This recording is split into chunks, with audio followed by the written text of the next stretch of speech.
Hello, all. Welcome to my fragrance journey. My name is Ron.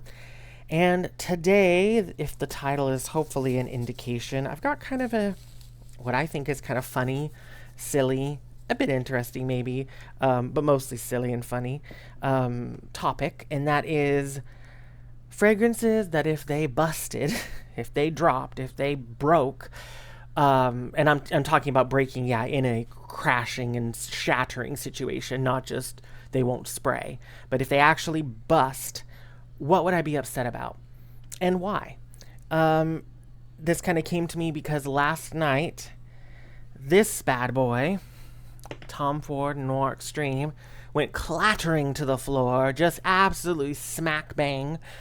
Very late in the evening, I was hoping, and I haven't checked yet. I hope I didn't wake up anybody, but yeah, I came into my room after getting a drink, because I do stay up into the wee hours, and I knocked this right to the ground, and it didn't break, thank goodness. But if it had, I would have been very upset. Why? Mainly, and I'll, spoiler alert, this is what's going to kind of be my theme in this video, because there could be lots of reasons why you'd be upset that something would break: cost, difficulty in replacement, sentimentality, all sorts of things. But for me, in pretty much each of these scenarios, it's because I just think it would be a bitch to clean it up. It's a big bottle, or it's an incredibly strong scent that I think even with good cleaning would linger and linger. And yeah, I really won't want to do with it. Or it's some that I not only do those boxes get ticked, but also I just don't particularly enjoy the fragrance enough to even be able to endure it for, an hour or two at full volume like that in the hallway or something, or in my bedroom floor. So yeah, this is one, because again, it's a big bottle, still a fair amount of liquid, even though I've made a little dent in it. And this is a very strong one. This is very heady, very spiced. It's a very stereotypically, wow, stereotypically, said that wonderfully. It's a very stereotypical male marketed fragrance. That's not to say that men should only be the ones wearing it. There's no gender in fragrance. That is always marketing. But with said marketing, Tom Ford Noir Extreme often, or I believe only, gets sold in kind of that direction, and it's just smells of it. But that said, there's a real warmth to it that's just very comforting and a bit sexy, and yeah, it's just very spiced. It's a bit ambery, vanilla. It's just really quite a gorgeous fragrance. I don't wear it often because that vibe, especially with it leaning so hard into the stereotypical male marketing type wheelhouse, which is not my favorite overall. I don't wear this one that much, but when I do, especially in like autumn and winter, it's really quite a welcome one. But yeah, wouldn't be welcome on my hallway floor, let me tell you that. The next one I have is one I just talked about on Instagram the other day. I did a little post. This is one I don't think I've talked about on the channel much, but this is the icon and the legend. DKNY, Be Delicious, Donna Karan, New York. Yeah, this is just so good. This is looking pretty gnarly in the camera now that I'm looking at it because it reflects everything. You can see so many things very distorted. Can't see me though. But yeah, this is one that I would be upset if it had broke. It's given the name, and perhaps if you can see, if you're not familiar, the shape of it and the green color, and it's, Be Delicious. This is an apple fragrance, or at least that's kind of the key star note in it. There's a little bit of fuzz on this, and it's going to drive me nuts. Okay. That's kind of the key thing in it, and it is gorgeous. I love it. It's a very green fragrance, very, very green from multiple aspects. Not just like green apple, but green vegetal plant stem. It actually reminds me, and this is a little spoiler for another one upcoming. It reminds me, and I mean this less in the way of fragrance as I do, or less in the way of smelling, actually, like something terribly similar, but just in the way that the greenness comes across, it reminds me a lot of Lauren by Ralph Lauren. And this is a fragrance that a lot of people I notice say it's a light scent or it's airy or what have you. I don't know what they're smelling. I find this to be a very strong fragrance. It's very intense. You don't need very much. It lasts and lasts and lasts. You put this on clothes, it will always be there. And I do love it. It's very, very gorgeous.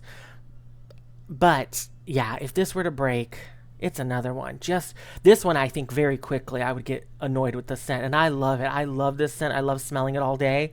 But smelling it all day in such a concentrated way and in a concentrated area, when we're talking, I mean, I don't know how much I have left of this 100 ml, but probably about half. So 50 mils in one central spot. Yeah, no.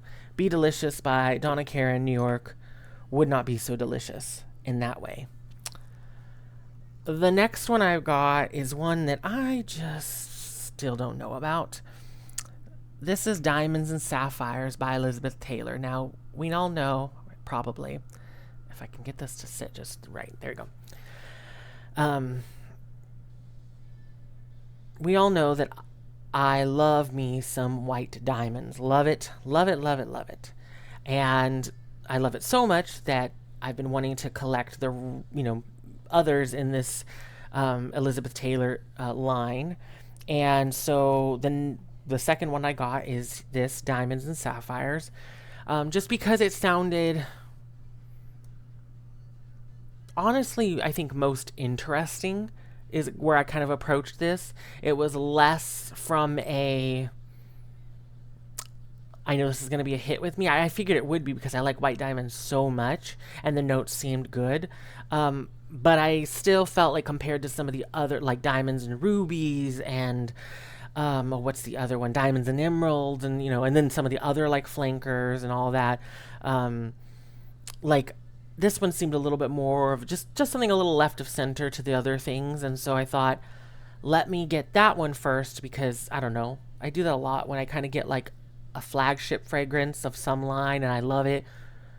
Well, of course I want to try the flankers, but I want to try the flankers, I don't know, first that are most off the beaten path from the original.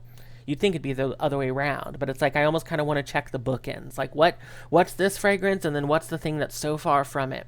And that's what I kind of felt with Diamonds and Sapphires. It was going to be far from it, and it is. This is interesting. So there's like melon in it. I think there's other fruits. There's rhubarb. There's from florals, and to me, let me give a little cursory sniff real quick. It's like a little bit of a hairspray, aquatic, melony, but kind of just, I don't know, like a weird, like vegetal thing, like a cabbage thing or something is how I think of it. Like cabbage water. I don't know why. It's just kind of what I get with Diamonds and Sapphires. And it's on my kind of list that I did in a video maybe my last video before. Yeah, I think it was the last video. I don't remember. Where I was kind of talking about things that in April I want to make a concentrated effort to wear. This is one of them because I have only worn it like once full on. So sometimes it's the weather, the day, what have you. Maybe I need to also wear different amounts. That's one thing I've been playing around with more with certain fragrances that I've not been as keen on. What, amount am I spraying? Sometimes a fragrance just doesn't need 48 sprays. Not that I do that. But sometimes it also does need more than 2. So even if it's a fragrance where it seems like, I don't love it so much, I want to spray less. Well, sometimes you actually need to go the other way because it needs that extra oomph to develop, right? I don't know. So we're going to see. But right now as it stands, the way I feel about it right now, if this were to clatter to the ground, it's 1, a very big bottle. 2, I just don't think that's a scent I would like at all. Like, I think I would probably hate the fragrance overall if that was the case. I don't think I've wrapped my head around it enough to enjoy it in such a way, or at least endure it in such a way. The next fragrance is one that I've also not worn very much. I got this, I was excited, and then I only got like once, twice full-time wear before I started feeling like, maybe it's a bit too warm for this one. Even though certain fragrances of its ilk I would and will wear during the warmer months. So I need to try it at least once. But anyway, this is Halston by Halston. This is the modern version. Because I know this is one that people do like to sometimes hunt for the older versions. This is modern. I really like this. It's a Bernard Chant fragrance who's done other lovely, lovely things, many which I love. And it's a great fragrance. It smells gorgeous. It's very, very strong. It's very, very intense, though. It's one that definitely does need just a few sprays, I imagine, especially this time of year. And it's got a whole host of notes, a lot of kind of classic perfumery, but especially of this time frame, the 70s. So we've got like, there's carnation, oak moss, amber, incense, patchouli. You know, it's just a lot of strong, spiced, warm, heady things. And I love it, but I don't, again, I think with pretty much all these, I just don't want this to break. And it's not that my other fragrances, if they were to break, I think it would be some delight, but I think I could endure them a little bit better. Even though a lot of these are ones I love, I just think that, too much of a good thing. And that would be Halston by Halston. The next fragrance is... Oh, where is it? Oh, here we go. Give it a little sniff before I set it down. God, this is so good, though. This is Soda Snob by Snif. Talked about it before. Instagram and here. I love it. I love it. I love it. I love it. It's the first fragrance I got from Snif, and it's been a hit ever since. I am a big, big, big soda snob. Do you see? I'm not fucking around here, folks. I'm the real deal, okay? So yeah, big soda person. And so I love this. This is the so cola-y. It's so fizzy. It's like one of the most effervescent, like to the point where you really, it's got like a texture of like you just shook up a soda. Like that frothy, just intense, like Coca-Cola Company, even though it's no affiliation, don't come sue me, Coke. But that kind of vibe. So intensely fizzy and zingy, and there's some like cinnamon in it, and there's like lime, and it's just, oh my gosh, is it so good. I also do feel though that there is some ambrox in it. They don't really call that out, if I remember correctly. There's an ambroxan thing going on though. It's really not strong though, like it's not anything I find overly intense, but I do smell it in this, and it actually works really well with this. It kind of blends in really well with that fizziness. They seem to be fast friends.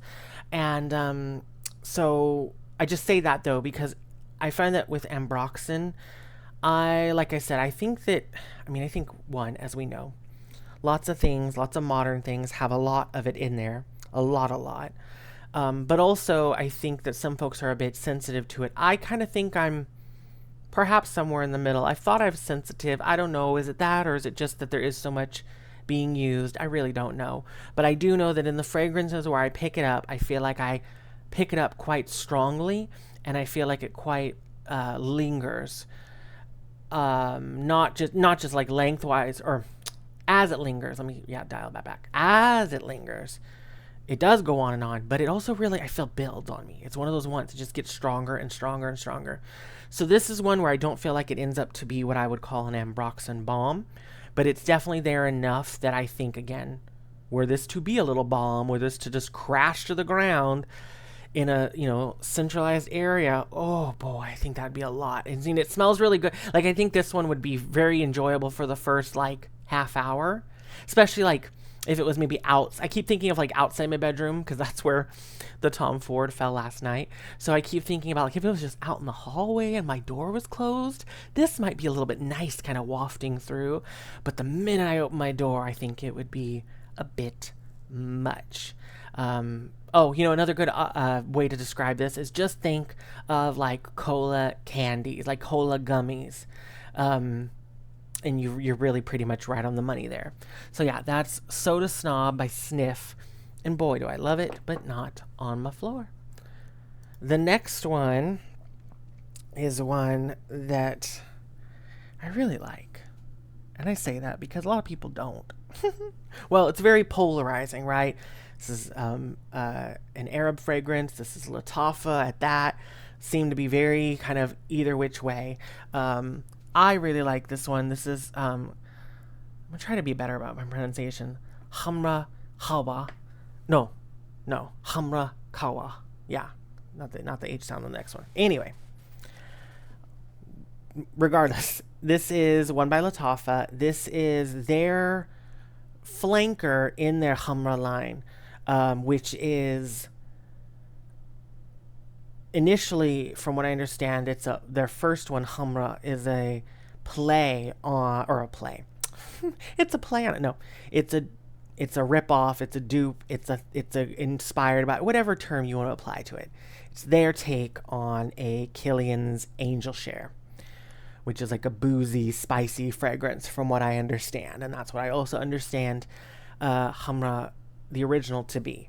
This one, Qahwa, this is that, but with a coffee note, a prominent coffee note, from what I understand from people who have smelled both. Funnily enough, I'm not a big coffee drinker, so I am a soda person. I'm not a big coffee drinker. Tea's in the middle. It's kind of like soda, as far as caffeinated beverages. Soda first. And by the way, just so we don't get it twisted, just so you know who I really am, I'm one of those Diet Coke people. Like Diet Coke. It's not just soda in general, which I do love all different ones, but give me some Diet Coke and I am a happy, happy person. But this, though, is not that. This is coffee. So again, it's soda, tea, and then coffee for me as far as like beverages. But I love a coffee fragrance. I love coffee candles, coffee, anything. I think it's just a gorgeous fragrance. And I think this is definitely one as well. It is a bit boozy. It gives you like a coffee liqueur sort of vibe. You do get spices. There's cinnamon, which is quite strong. There's like cardamom, and it's just, it's a little bit like zingy, and it's so good. Absolutely one for the warmer months, and one that, this one's a really hefty bottle. The lid is plastic, thankfully, right? Am I remembering this correctly? Yeah, plastic, or like a resin or something.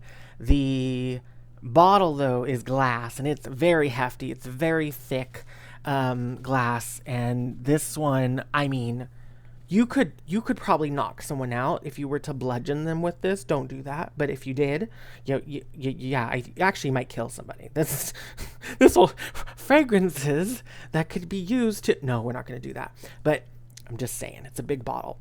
And were this to crash, oh boy. This one actually might just be the most dangerous because the amount of glass, either it's so thick that it would really stay together, or it would splinter off into these big, like, just jagged chunks.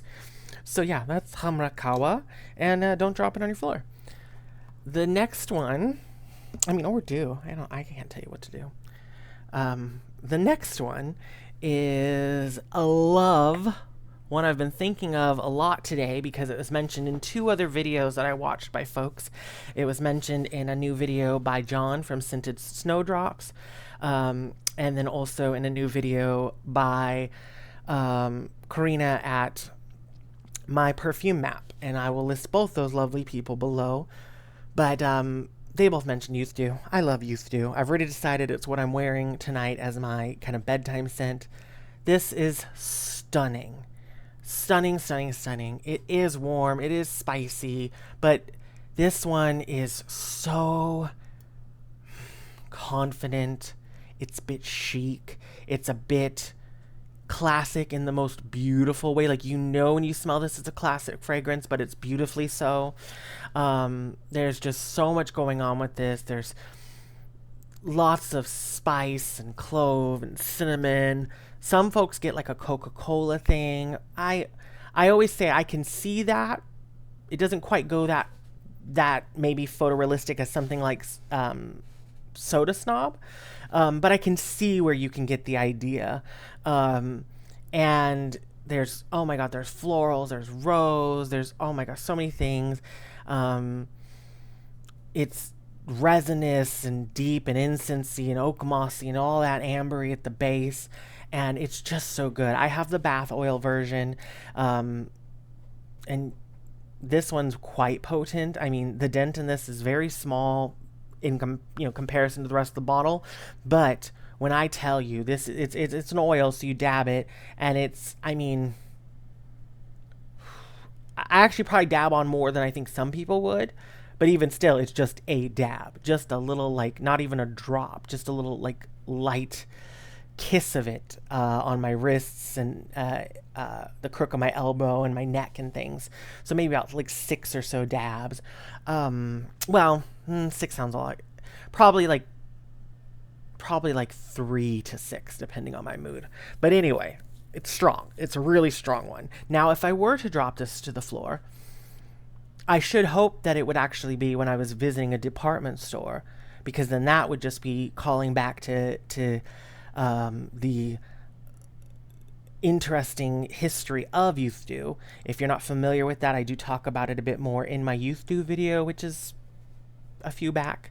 But there's an old tale about Estee Lauder herself supposedly dropping this in a department store as an accident, which may or may not have been the catalyst for said department store stocking this fragrance, because it actually worked in their case. Apparently everyone loved it, soaked into the carpets, and maybe, yeah, in the space of a department store. I think in the space of a bedroom or hallway, though, it might be a little too much. But that's Youth Dew by Estee Lauder. And then next I have got another Bernard Chant fragrance, one I have not worn in a minute, but this bottle has been kind of, the top notes have been going a bit, so I've been less inclined, which you think it should be the other way around. Look at that goodness, though. It is Aromatics Elixir by Clinique. Boy, do I love this. This is very much in the wheelhouse, I feel, of Halston, which was, again, Bernard Chant. A bit like Lauren, which I'll talk about in a second, which is also Bernard Chant. Also, though, reminds me a little bit of Youth Dew too, kind of in that vein a little bit. So really, this whole kind of run of fragrances, especially Bernard Chant, he makes some real hefty doozy fragrances that you just... Especially, actually, I think of any of his creations, I think Aromatics Elixir would be the one I would be least excited about. Because this one is the most incense that ever incensed. I mean, and I love incense, and I love all sorts, and I love to burn incense, especially the cones, which I haven't done that in a minute. Maybe I'll do that today. But I love that. But, oh my gosh, if this were to, like, clatter to the ground, if this were to just smash... I probably would choke. I actually think I would choke. This is too much. It's too much. Like, evacuate the building. Yeah, don't do it. So, it'd be pretty intense. And actually, I would probably be a little sentimental. This bottle is my first, it's my first. It's my first. How did I go through one whole bottle? It's my first. But I've had this for a while now. This is one of my oldest, like, fragrances in my collection. It wasn't a vintage one when I bought it. I bought it in, like, I don't know, 2015, so 10 years ago. But it's one of the oldest in my collection, and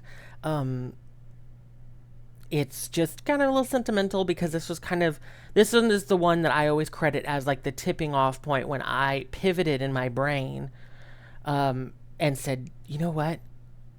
These quote-unquote old-fashioned, vintage, throwback, or even more somewhat insultingly, grandma scents I actually quite like those, which, given me and who I am, I'm so surprised that was ever a question, but it was for a while. And yeah, no, I really love this one. So anyway, just don't want it on my floor though. It's Aromatics Elixir by Clinique.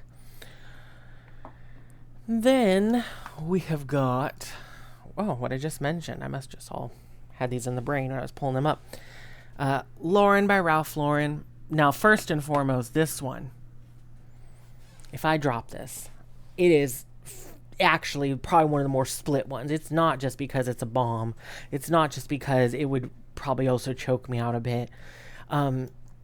This one, this formulation, this is one of the few instances where I have a vintage formulation, and I didn't intend to. It just landed that way, and I'm very glad I do. But this formulation of Lauren is very sought after. They don't do Lauren at all anymore, and especially not this one, which was last produced in the late 90s, and ran, I think this started in 97, I think, this last run, and I don't know how long it ran, but I think it was only maybe until the very early 2000s, and then they started doing their new manufacturer before it all got discontinued. And yeah, this is Cosmere, is the one who produced this version of Lauren by Ralph Lauren. This is one that actually ticks a lot of boxes. This is sentimental. This was my mom's signature fragrance for many years. She now wears other things, but for a long time she wore Lauren before it became so difficult and expensive to find. And so I have a lot of memory with that. But I also would have a very hard time replacing it, and it would be very costly in almost any situation. So there's all of that. And then also it's a bomb. So yeah, no. Now what is it? It's very green. Again, somewhat in the green intensity in the way of Be Delicious by DKNY, but this is a more floral side of that, whereas that one goes apples, bit of cucumber. This goes florals and that greenness.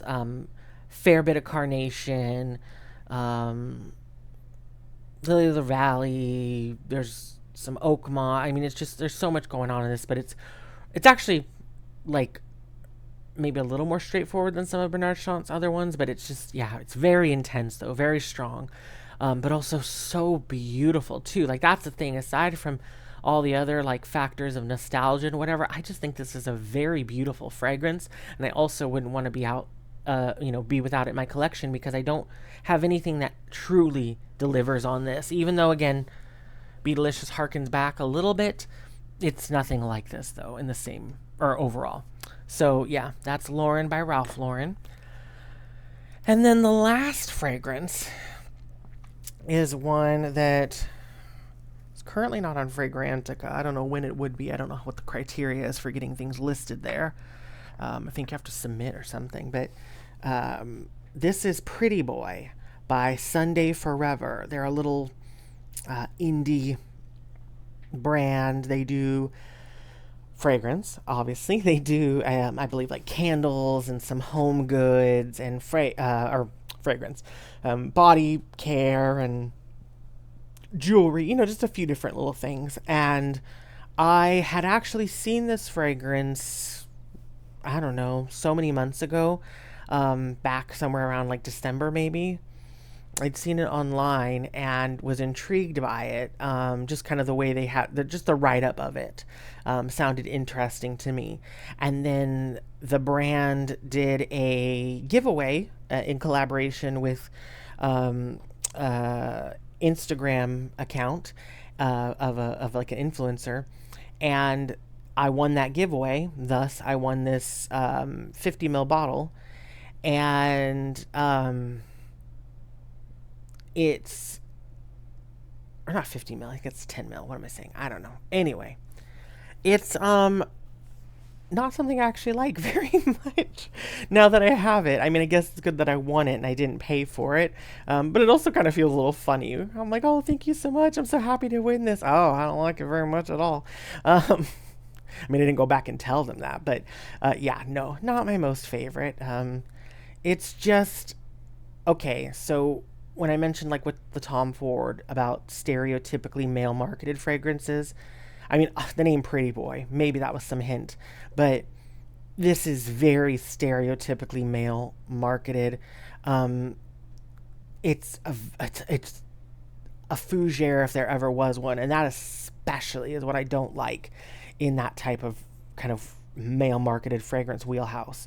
Fougeres are just I want to like them. I want to find ones that I like, and I didn't even necessarily register this so much as a fougere when I was like looking at it before I had won the giveaway. I should have, I went back and read everything, and I was like, oh yeah, that kind of is it. They actually, what do they say? There's I did pull theirs up because it's on a Fragrantica, so I wanted to reference vetiver, herbal tea, fizzy citrus. What else? Sandalwood, cedar, ozonic touches with like violet leaf, and it's like it's the coldest scent that I own. Like if you took mountain air, that like actually somewhat biting quality of mountain air, and you put that into a fragrance, that's this. It's almost searing. It's so cold in that. And it's very, herbal, very aromatic, very fresh, but again, icy fresh. And it's one of those things like were it on somebody else, I probably wouldn't mind it so much, but it's one of those fragrances. It does not feel like me at all. It's not the vibe for me at all. This is just, I wear different fragrances, and I do kind of, my mood and my aesthetic for the day, or my vibe for the day. I kind of fit into that with what I wear. But this is not me really on any day. I just, and that's the thing. So it's not really, I guess, a bad fragrance. I just can't really get down with it. I want to wear it a little bit more just to be absolutely certain, but because I've only worn it one time full on because that was a lot. But I want to try one more time. I don't know what I think is going to change, but again, that was more wintry when I wore it. Maybe it's just because it was a little bit cooler. Maybe now that it's, nearing the surface of the sun again here in Arizona, maybe I want some icy cold. I don't know.